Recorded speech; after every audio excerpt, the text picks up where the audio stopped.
And guess what? The research led me to realize that this was by design. It was due to someone called Shirley. Yes, Shirley.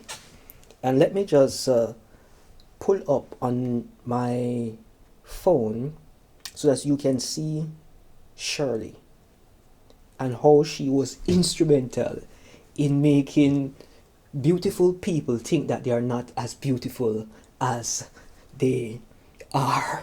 All right, but I had a situation where someone called me in the middle of the night. I was already sleeping and saying, I am so unattractive. I am not easy to look upon.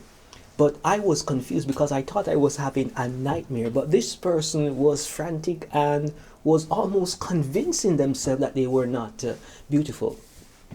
But when I recall who the person is, I will not call the person because Jamaica is a very small place and people know people, so we won't get into the name. But when we related and I figured out who the person was, I said, are you seeing yourself for who you are, or are you seeing yourself as how someone else is portraying you to be? Because if you look in the mirror, the picture that you see in the mirror is somewhat a true enough reflection of who you are, but it's not the true reflection of who you are, because your perception of yourself is skewed by your biases. So too are the images which we take with our video recording devices.